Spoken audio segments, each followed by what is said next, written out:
الحمد لله على كل حال ونعوذ بالله من حال أهل النار.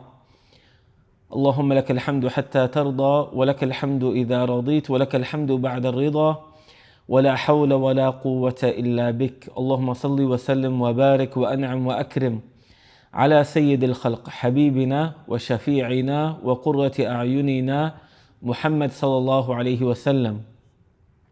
اللهم صل وسلم وبارك عليه في الأولين وفي الآخرين وفي الملأ الأعلى إلى يوم الدين.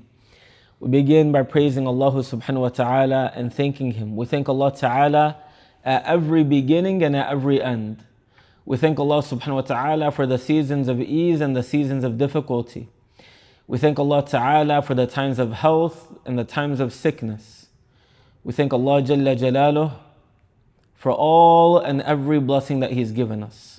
Those of the past, even if we don't even remember that they ever happened. You may not remember walking for the first time. If you do, let me know. That's an interesting memory. You may not remember the first time you had your favorite meal. And yet these are monumental occasions in your life that are worthy of Allah Ta'ala's thanks. And so we thank Allah Ta'ala for moments of our past that we may not even remember.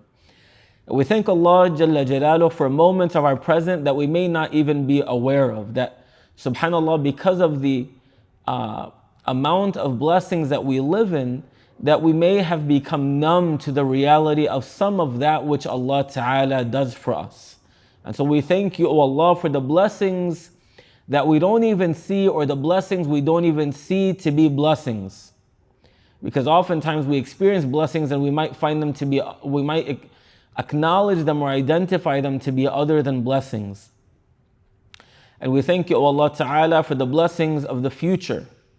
Blessings that are in a time of our life that we have yet to live through, but given the track record of Allah, given the history of what Allah Ta'ala has done for you and I, we can anticipate and hope and pray for many more blessings, because amazing and wondrous is the affairs of the believer, for indeed their affairs are always in goodness. And we ask Allah Ta'ala to make us from the believers.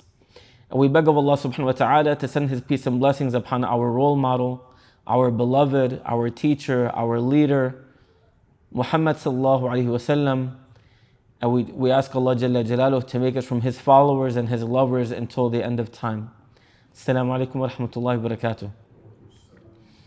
So last session we had it at a university campus, and I'm not going to say I complained, because I didn't complain, but I told Mufti Abdul Wahab Hafidahullah, I told our Shaykh, I said, subhanAllah, it was beautiful and I hope to visit them many more times, but I missed doing it here on the campus. And there's a special baraka because every day dozens of students enter into this building to seek knowledge, and this is one of the blessings that we undervalue. And simply to be in this gathering, in this building, where Allah Jalla Jalaluh has sent angels, insha'Allah ta'ala, what we hope to be many times, to witness the gatherings of knowledge, I wouldn't trade that for anything.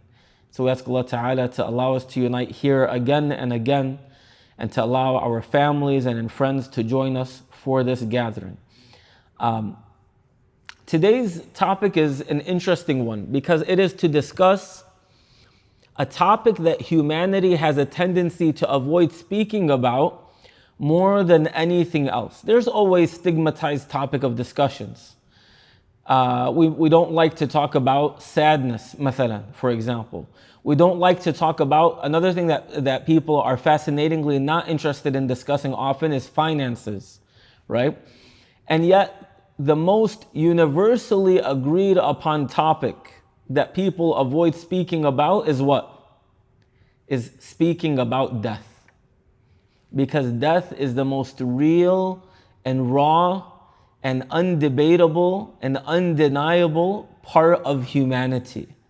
That akfarun nas, that the most disbelieving of people cannot deny the reality of death. And that's why they contend on everything and they debate everything except death. They debate the existence of Allah. They debate the prophethood of Rasulullah sallallahu alaihi wasallam. They debate the authenticity of the Quran. All of these things. But what they cannot avoid is the reality that one day they and you and I will all no longer live on the face of this earth. And yet, subhanAllah, the human being, from the moment that they are born, in fact, from the moment that they are anticipated to exist, the number one thing that we do is avoid death. From the moment that you're born, the moment that you come out of the womb of your mother, may Allah subhanahu wa ta'ala bless and preserve all of our mothers, they begin to tap the baby and blow on the baby in order to what? To prompt the baby to do what? To cry, to indicate that the baby is breathing. And from that moment, the baby, when you were the cute little baby that you were, which I'm sure you were adorable, from that moment till now, every moment of your life has been preventing harm and preventing what? Death from coming your way. So we wear a seatbelt. It's why we lock the doors before we go to sleep at night. Everything that we do is to do what? To avoid death. And yet Allah Ta'ala, He tells us in the Quran, قُلْ إِنَّ الْمَوْتَ الَّذِي تَفِرُّونَ مِنْهُ فَإِنَّهُ مُلَاقِيكُمْ. That say, O Muhammad sallallahu alayhi wasallam, that indeed this very death that you tafirruna minhu, that you flee from, you escape from, you run away from it. Like, this is not even a passive thing. You don't even just avoid death. What do? You are running away and escaping from it, right? Fafirru, right? Tafirruna minhu. فَإِنَّهُ مُلَاقِيكُمْ. That it will find you. It will come to you, unanticipated, unexpected. And you're going in one direction, death is going in another direction you imagine, and then it comes to you. And there's something very powerful that needs to be said here, which is that death comes to us as Allah Ta'ala wills for death to come to us. We don't go to death. We don't go to death. It's not based off of our own whims and fancies. And Allah Ta'ala highlighted the importance of death when Allah Jalla Jalaluhu in Surah Al-Mulk, He tells us, تَبَارَكَ الَّذِي بِيَدِهِ الْمُلْكُ وَهُوَ عَلَى كُلِّ شَيْءٍ قَدِيرٌ.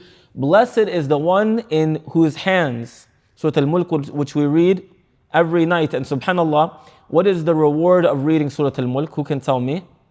What's the reward of reading Surah Al-Mulk? What happens when you read Surah Al-Mulk?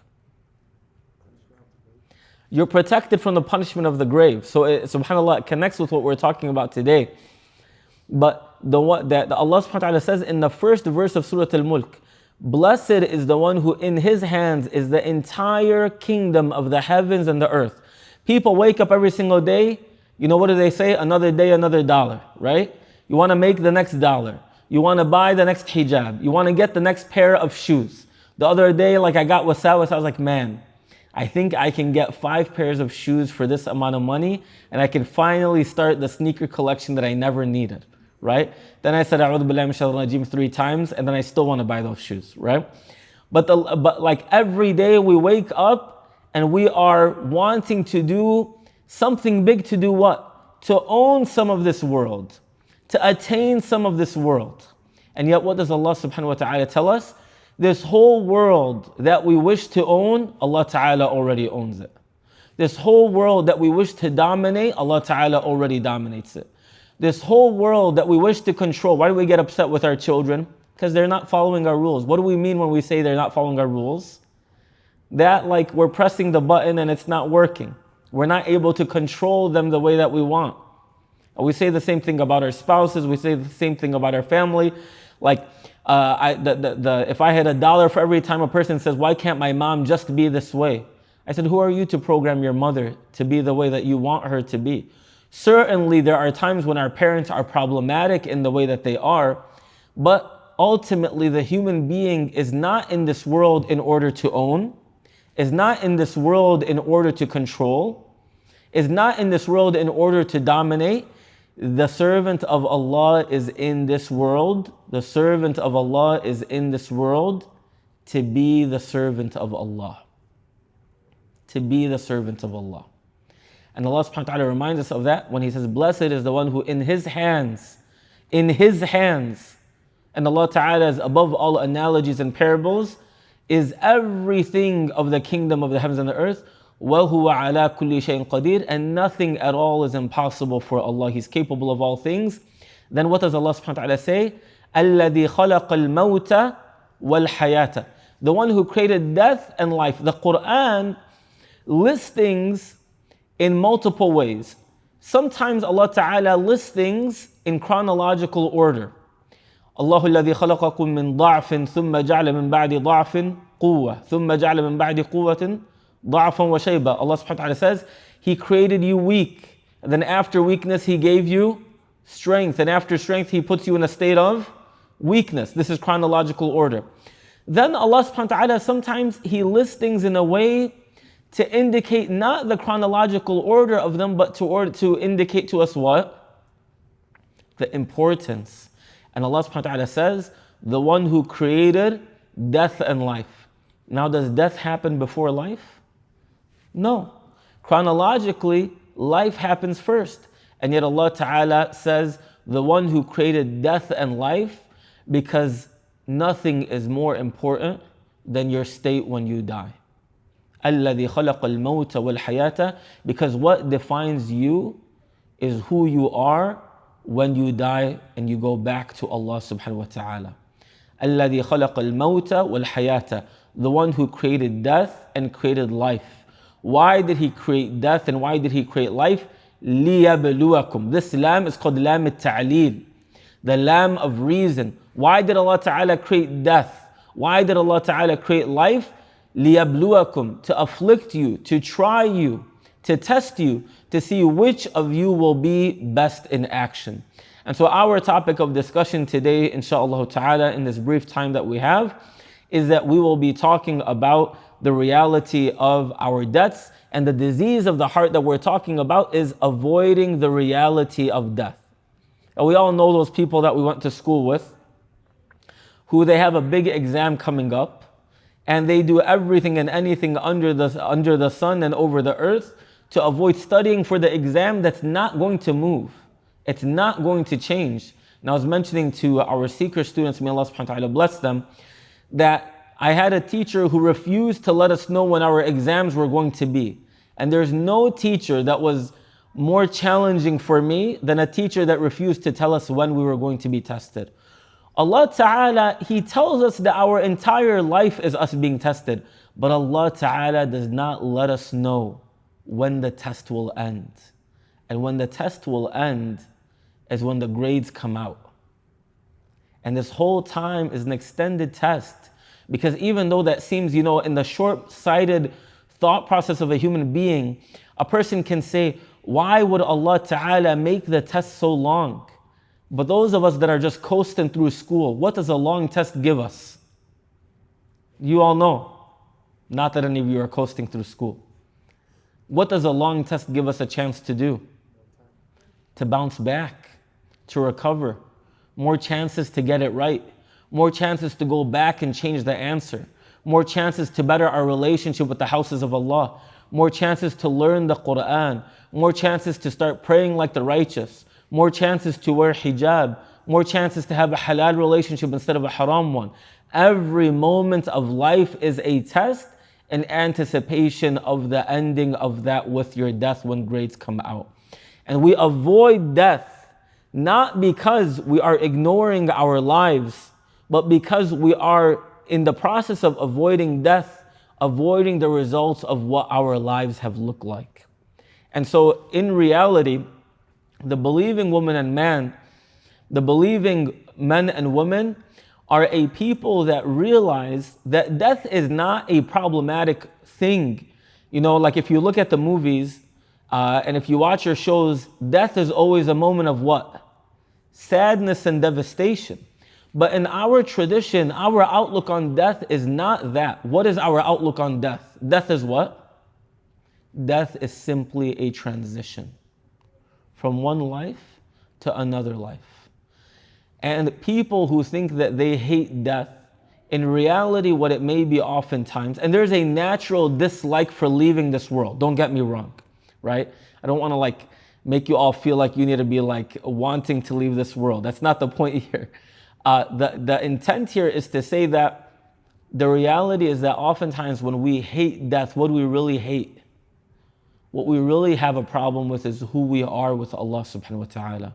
And so one of the diseases of the heart that we are addressing today is the disease of the heart of avoiding the unavoidable reality of death.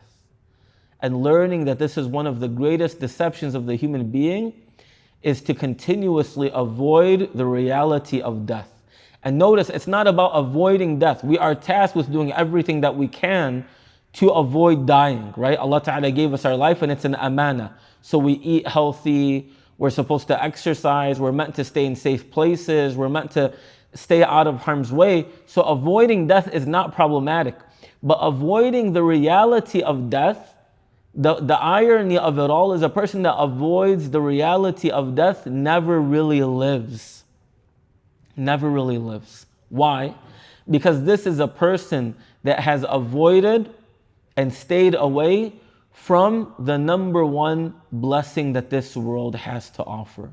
And that is knowing Allah, loving Allah, and obeying Allah. I.e., being in servitude to Allah subhanahu wa ta'ala.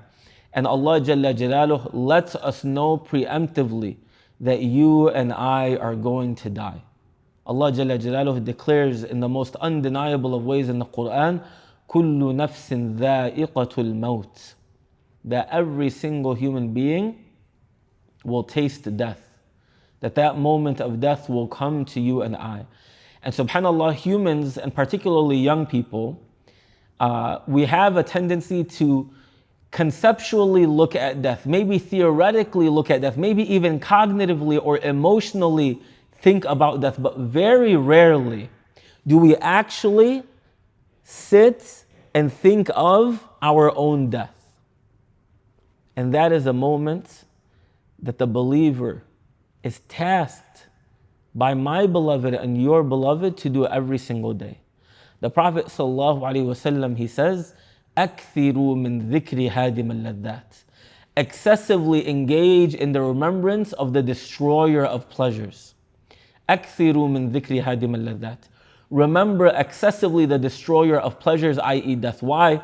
And the death that he هَادِمَ اللَّذَّاتِ, because every pleasure of this world is a ladda. What is a ladda? A ladda is like when I drink this drink, does it taste good for as long as it's in my throat? No. Does it taste good, like this drink right here? Is it going to taste good the entire time that it's in my stomach? Akramakumullah, may Allah honor you? No. When will my drink taste good? From the tip of my lips to the back of my throat at best. That is the extent of the sweetness and the pleasures of this world. Lahadat, small moments of sweetness. أكثروا من ذكر هادم اللذات, remember the destroyer of pleasures. And this is a reminder that when we say that death is the destroyer of pleasures, we're talking about the temporary pleasures of this world, not the pleasures that are tied to the pleasure of Allah subhanahu wa ta'ala. كُلُّ نَفْسٍ ذَائِقَةُ الْمَوْتِ, that every person will taste this death, and since everyone will taste this death, remember it excessively. Because if you remember it excessively, what will you do? You will prepare for it. I think it was here, perhaps, that we mentioned that when a person is traveling, and let me know if this is something that we've talked about before, inshallah, but it helps give context, that if a person is traveling and a person realizes that they have a very short window or a very defined window. For example, if you're traveling to Umrah, often, how many of you have been to Umrah before? How many of you have been to Umrah? MashaAllah. Any of the sisters been to Umrah? MashaAllah. Jameel. We usually fly on Turkish Airlines. And if you're out of luck, you'll fly on Jordanian, okay? I'm just joking. But if you fly, you'll know that there's always this transit time. Sahih? There's always this transit time. When you're in this transit time, you'll notice that they fill this transit time now with what? With things that you can do with your time. And a person can very easily become consumed by it. Now they have cologne shops. So you begin to shop. And initially you're saying, oh, I'm going to go visit a family. I'm going to go visit a friend. So I'm going to buy something for them. So your mind is still on what? The place that you have to go to. But you'll notice that there is a small group of travelers who they'll land and they have a 6-hour, 7-hour layover. But what are they going to do? They're going to march right over to gate A28 and they're going to look at gate A28. They're going to make sure where gate A28 is. They're going to make sure it comes right after A27 and right before A29. And they're going to look at it and then they're going to stay in the general vicinity of that. Why? Because they don't want to lose track of where they need to be, right? And yet, subhanAllah, the reality of this world is that this world is a place of marar, not a place of qarar. That this is a place of transit, not a place of residence. You might feel like you're a resident here, but every residence that we have in this world, every status that you carry in this world is a temporary one. You're a child until you become a youth. You're a youth until you become an adult. You're an adult until you become what? An old person. You're an old person until you become what? So old that you're like a baby again. And then what are you? Just a person who's buried. Just someone that people make dua for, inshallah. And not even that. You go from being a student to being maybe a teacher, from being a teacher to being a student again. You go from being single to being married. The only status that you have, maybe from being married to being divorced or being widowed. May Allah Ta'ala protect you and all of us. But your status is continuously changing. But the one status that will never change, no matter how much you deny it, is that you are a servant of Allah on your journey back to Him. And the reality of it is that whether you know where the gate is, whether you know what time it's boarding or not, when the moment comes that you are on that next journey back to Allah, when you're transitioning back to Allah, when Allah Ta'ala wants it to happen, it will happen. أَيْنَمَا تَكُونُوا يُدْرِككُمُ الْمَوْتِ وَلَوْ كُنْتُمْ فِي بُرُوجٍ مُشَيَّدَةٍ. No matter where you are, no matter what chapter of your life you are in, you will go back to Allah when He wants, where He wants, how He wants. You might be thinking to the back of your mind, because I want us to transition from understanding death here to understanding death here in your heart. You might be thinking, listen, I have 0 diagnoses. I have no reason to anticipate death. Pretty stable in Michigan, despite the water crises we've had recently. Just had to take a shot at Michigan. It's not a session until I do that, right? Like, for all intents and purposes, I have no reason to believe that death is coming to me. But how many people have thought like that? And as a result of that, they did what? They found themselves completely unprepared for death. And so you're going in that journey of the transit. Remember, we're in transit. And you get caught up in the colognes, you get caught up in the food court, you get caught up on all these things, and all of a sudden, what's happening? It's time to board that flight to Allah, and you're anything but ready to transition back to Allah subhanahu wa ta'ala. And so we need to begin to not give up on avoiding death. We will always avoid death in a sense that we will keep ourselves safe from it as best as we can. But avoiding the reality of death is one of the most foolish things that a believing man and woman can do, because it's avoiding a reality that is unerasable. Not only unerasable, avoiding a reality that is unanticipated. You can't control. You can't even expect. That so many, subhanAllah, thought, like I'll tell you, for example, my shaykh completely relocated and moved so that he could do what? So that he can be with his father, because he thought that his father was in his last days. SubhanAllah, his father lived another 10 years. And my shaykh passed away almost like a year before his father, almost to the day. So like Allah subhanahu wa ta'ala brought him back so that he can be in the khidmah of his father for 10 more years. These are the aqdar of Allah. These are the arzaq of Allah. These are the decrees of Allah. And so avoiding the reality of death is a disease of the heart that we should continuously combat.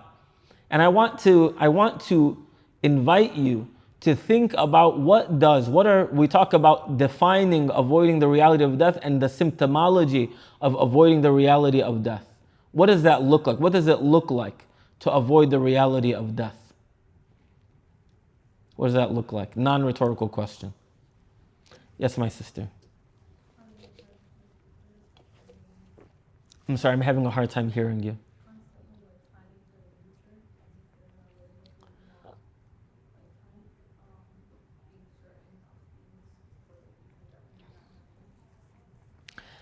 Constantly planning for the future?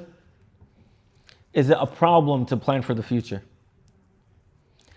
And I know that that's not what you implied. I'm just like feeding off of it to get to the points that I need to make.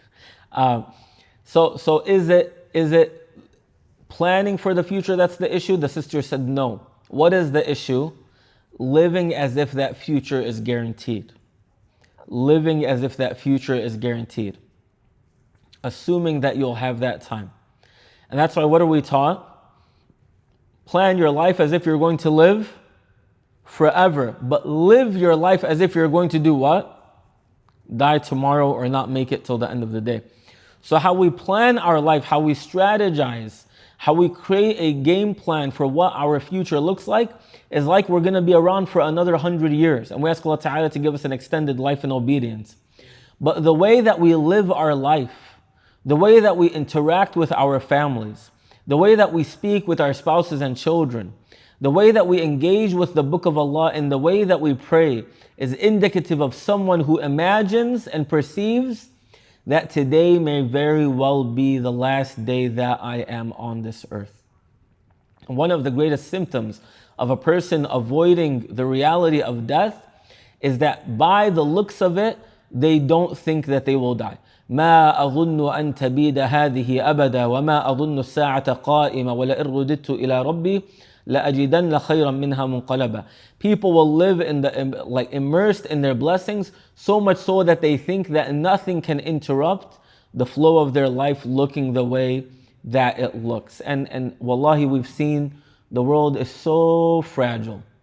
The world is so fragile. I was telling the Seeker students, subhanAllah, this week alone in Chicago, we've buried 5 people in the Muslim community. 4 sisters and a brother. And half of them are under the age of 30. More than half of them are under the age of 30 to my knowledge. Yani this is not, you see, some people, part of it is that this might sound like fear mongering. This is not fear mongering. This is reality checking. This is reality checking.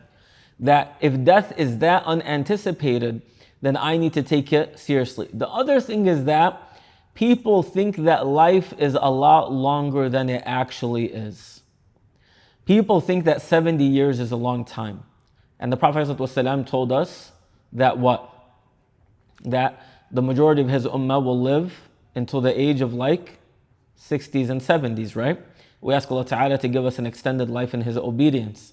And yet I'll tell you, one of the most, when Allah Ta'ala blessed me with my son, our first child, and I beg of Allah subhanahu wa ta'ala to bless you all with healthy and righteous children and beautiful marriages. I'll tell you that one of the most cliche things that I heard, and one of the most repeated things that I heard was, make sure you enjoy your time with your children because it's gonna fly by. And I was like, bro, are you just reading a Hallmark card to me? This is the most expected thing for you to say. And yet, subhanAllah, few statements in life have been more real than that. And when I was leaving Medina to come back to Chicago, my Shaykh asked me, he said, are both of your parents are in health? And I said, yes. He said, and you're going back to where they live? I said, yes. He said, savor every moment with them. Because every moment that you have with your parents is a moment worth celebrating. Because many would wish for one more hug of their mother or father. One more hug. And subhanAllah, I'll tell you firsthand that one of the things that I missed the most when I was traveling was being away from my parents. And as you get older, your parents get older. And as they get older, their health gets weaker. And as their health gets weaker, what do you realize? That your time with one another and the quality of the time that you have with one another is less and less and less and less.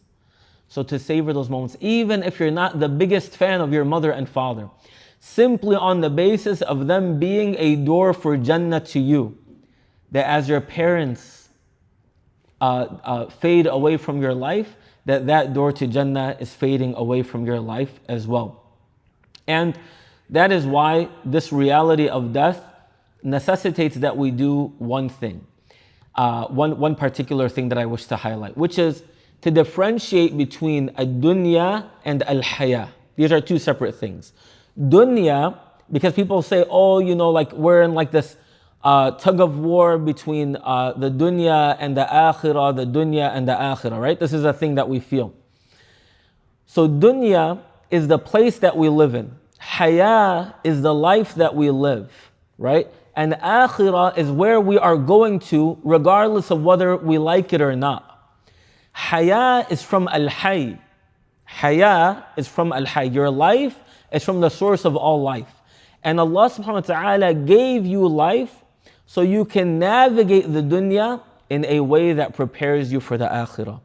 So what Allah ta'ala invites us to in the Quran is not a lack of appreciation of haya or life, but what Allah ta'ala invites us to in the Quran is realizing that ad-dunya daniya, that this dunya is lowly, it's generic, it's cheap. As we've mentioned before, it expires, it exploits, it's constantly tataqallab wa tataghayyar, it's constantly changing and evolving. And that, my dear brothers and sisters, is a reason why one of the greatest ways that we can combat avoiding the reality of death, this is deep. One of the greatest ways that we can combat this disease is of avoiding the reality of death is knowing the reality of this world. If you know the reality of this world, you'll insist on preparing for your death. And subhanAllah, if you just think of it from the context of yourself, every moment that we are avoiding the reality of death is because we're distracted by our false perceptions of the reality of this dunya. This haram relationship is worth having because inshallah one day it'll become halal. This haram business that I'm engaging in is okay because eventually Allah Ta'ala will forgive me. This and that. What is our trick? We say right now, I'm avoiding the reality of death because I am unaware of the true reality of this dunya. And the reality of this dunya is that in the eyes of Allah, لا تسوي جناح بعوضة, that it is not even equal. It is not even in the value of the wing of a mosquito to Allah subhanahu wa ta'ala.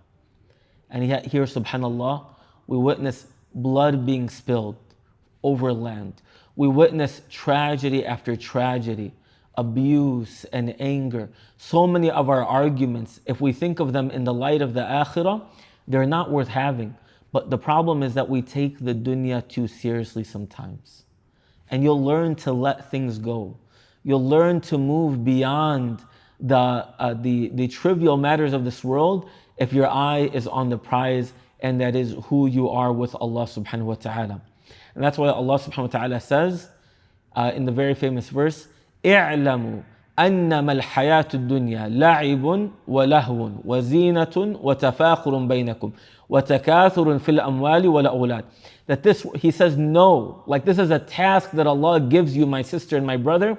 Know that this dunya is a place of playing, that people are just playing around. Walahu, it's a place of play and it's a place of distractions.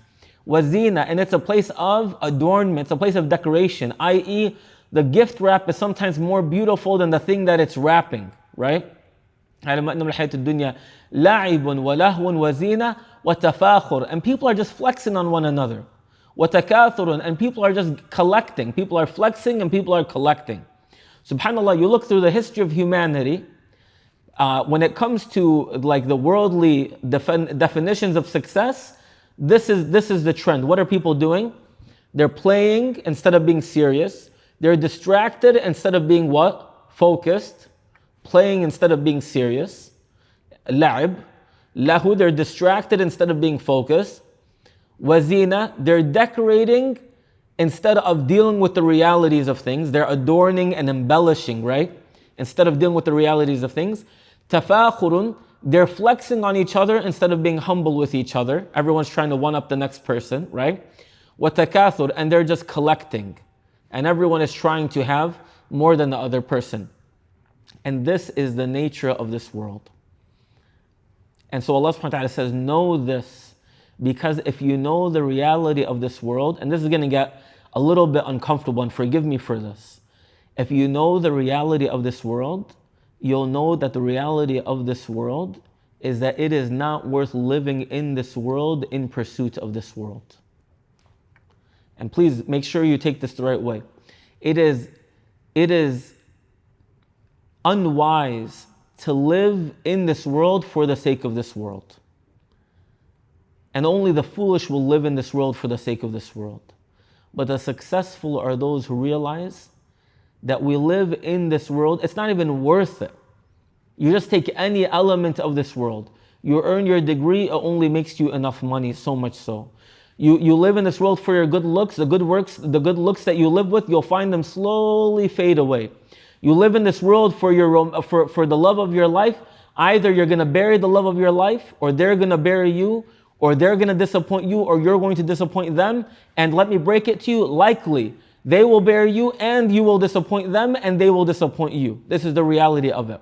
Choosing to live in this world for anything other than Allah subhanahu wa ta'ala and in pursuit of the Akhirah, it is amongst the most foolish of things.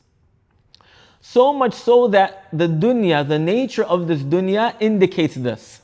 Allah Ta'ala gives us the warmth of the summer. We get comfortable with the warmth of the summer. And then sometimes we enjoy the warmth of the summer. But then the warmth of the summer becomes so severe that we say, what? The same warmth that we once enjoyed is now so severe that we wish we are in cool. Right or wrong? This is to let you know that even whatever we experience of this world, too much of it can transition from being good to us to being harmful for us.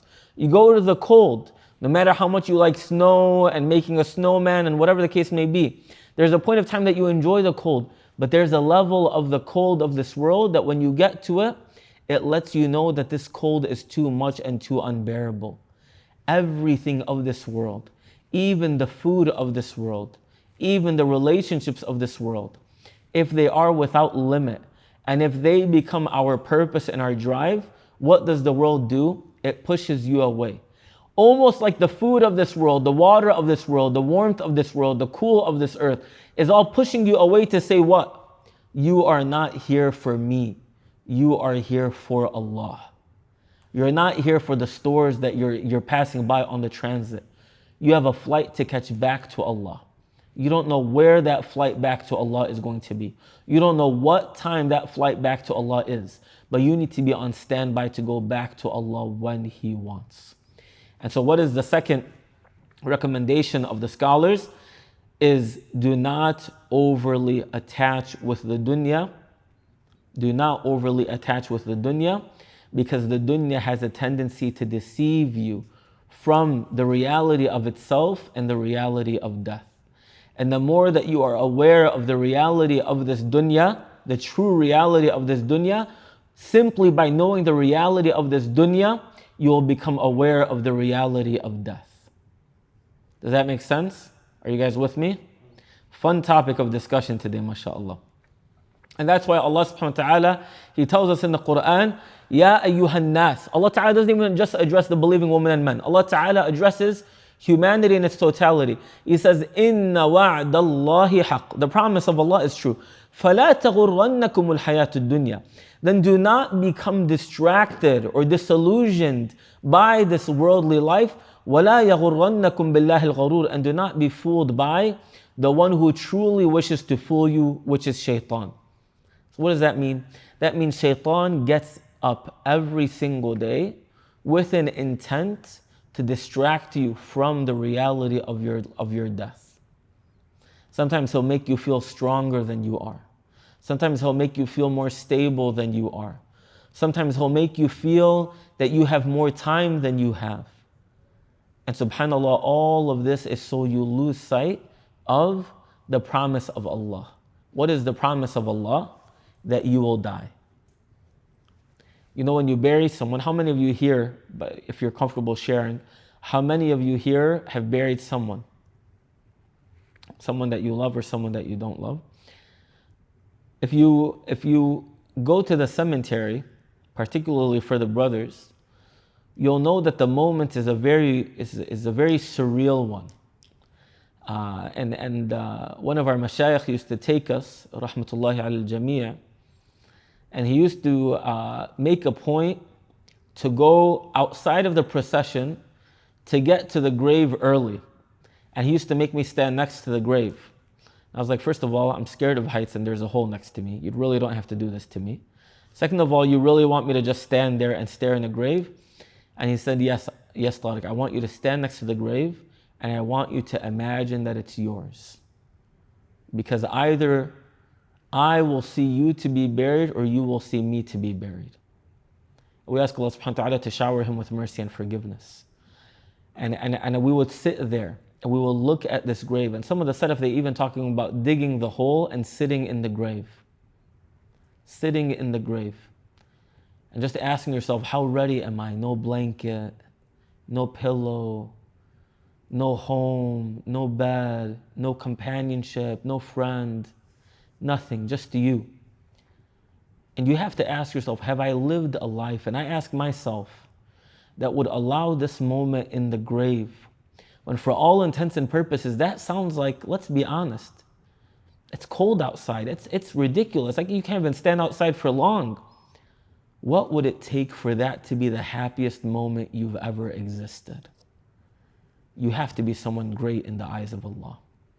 You have to be someone who was actively engaged in understanding the reality of this world and the reality of death. And because you knew the reality of this world and the reality of death, you lived your life accordingly as a servant of Allah Ta'ala above everything else. When you bury someone, you grab 3 handfuls of dirt, right? With the first handful of dirt, you quote the ayah, مِنْهَا خَلَقْنَاكُمْ. You throw dirt on the grave of your own mother. May Allah subhanahu wa ta'ala bless your mothers and extend their life. The mother who held you in her womb. The mother that nursed you for months and maybe even years. The mother that taught you to talk and walk. The father that took you to school and bought you every Eid present that you had.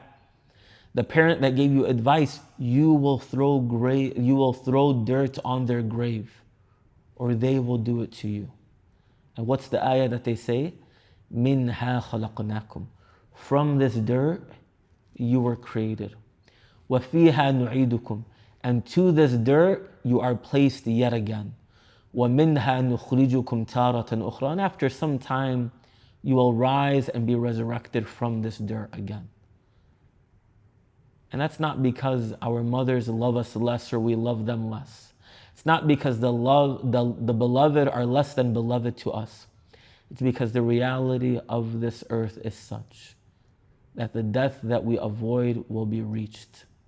And that is why the scholars, they say that one of the other symptoms of a person that's avoiding the reality of death is that they avoid the book of Allah subhanahu wa ta'ala. Because what does the Quran do? It's very, very difficult to imagine a page of the Quran except that it reminds you what? That you will die. That you will return to Allah subhanahu wa ta'ala. Any set of 2 pages of the Quran, you'll come across something that reminds you that you will be accountable and you will be placed under not just accountability, but put into a position of being responsible for every single thing that you and I do. So people that are avoiding the reality of death, they will often avoid the book of Allah subhanahu wa ta'ala. And they may not even know it. But that is one of the symptoms of a person that is avoiding death. And lastly, is that we will mention, is that a person that is avoiding the reality of death is oftentimes a person that avoids the gatherings of Allah Ta'ala's remembrance. Because simply by being in a Jum'ah khutbah, for example, what is the ayah that we hear? Ya ayyuha alladhina amanu taqullaha haqqa tuqatih wa la tamutunna illa wa antum muslimun. O you who have faith, be mindful of Allah in the way that He ought to be remembered, and you mindful of Him, and do not die except in a state of submission. Every Jum'ah prayer almost this ayah is mentioned. And what are you hearing? How you should die. You just go to Isha prayer at the masjid and the Imam says, Sallu salatan muwadda'. Pray as if this is your last prayer. Why would it be your last prayer? Because you're going to die. And so this individual that's avoiding the reality of death, not only do they avoid the book of Allah, but they avoid the places of Allah, because the places of Allah are a constant reminder that one day you and I will die. We ask Allah Ta'ala to make us from those that are constantly found with the book of Allah and in the places of Allah with the people of Allah Subhanahu wa Ta'ala. And one of the problematic things that happens is that some people feel safe from death or safe from the punishment of Allah. That's why you find people irresponsibly saying things like YOLO. You only live once. Theologically, this doesn't line up with Islam. It's YOLT. And YOLT doesn't even sound cool, right? You live twice, depending on your breakdown of what death is, right? Or what the stages of death are. Everyone will be risen from and you'll see people that you can tell from the way that they speak. You can tell from the way that they walk. You can tell from the way that they've navigated life's decisions that these are people that don't anticipate being accountable. And that's why Allah subhanahu wa ta'ala, He says, فَلَا يَأْمَنُ مَكْرَ اللَّهِ إِلَّا الْقَوْمُ الْخَاسِرُونَ. That the only people that think that they are safe from the decree of Allah and the plan of Allah is a loser people who think that they'll just die and there will be no consequences for cheating through life. There will be no consequences for them being disrespectful or angry or harmful. And these are a loser people. So for us to constantly remember that there are, as we've talked about before, we ask Allah Ta'ala for afiyah, for protection, but there are consequences. And the reason, one of the number one reasons why we avoid death is because death is a symbol of consequences.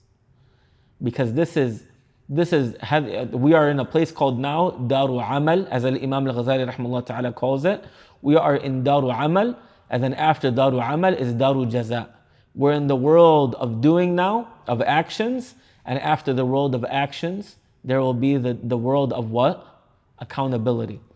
This is Daru Amal bila hisab and hisabun bila amal, right? There is the place of actions with limited accountability to then being in a place that is fully accountability with actions that we cannot do, but actions that can be done for us by the righteous that are other than us.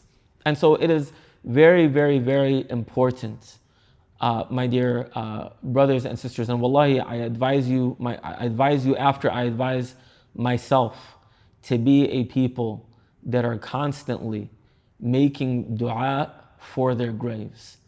It would be highly problematic if we make dua for our dunya in a way that negates the reality of our akhirah.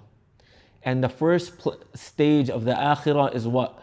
A lot of times people like to become obsessed with the signs of the Day of Judgment, major signs, minor signs, and it's important to be informed about those things.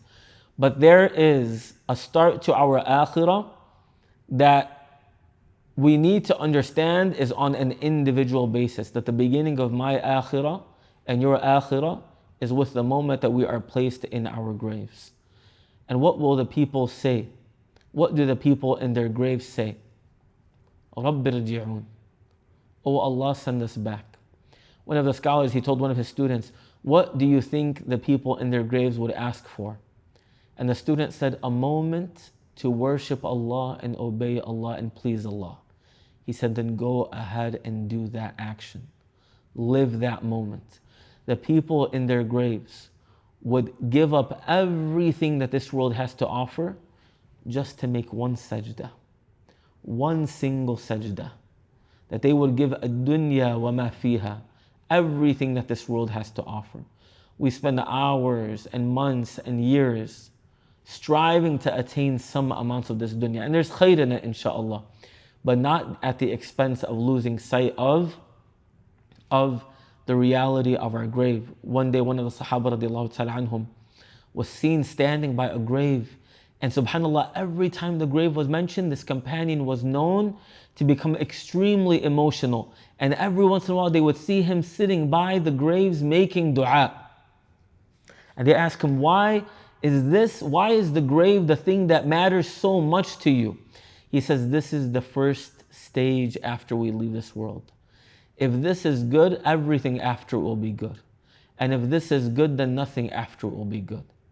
So to learn to take the matters of our grave very, very, very seriously, we ask Allah subhanahu wa ta'ala to make us from those that prioritize the state of our grave. We ask Allah subhanahu wa ta'ala to allow our first night in the grave to be our best night. We ask Allah subhanahu wa ta'ala to allow us to be amongst those who hear the angels say, Ya ayyatuha an-nafsul mutma'innah, irji'i ila rabbiki radiyatan mardiyah, فَادْخُلِي فِي عِبَادِي وَادْخُلِي جَنَّتِي. That, O righteous and beautiful soul, that which has peace and tranquility in it, come back to your Lord with you pleased with your Lord and your Lord pleased with you.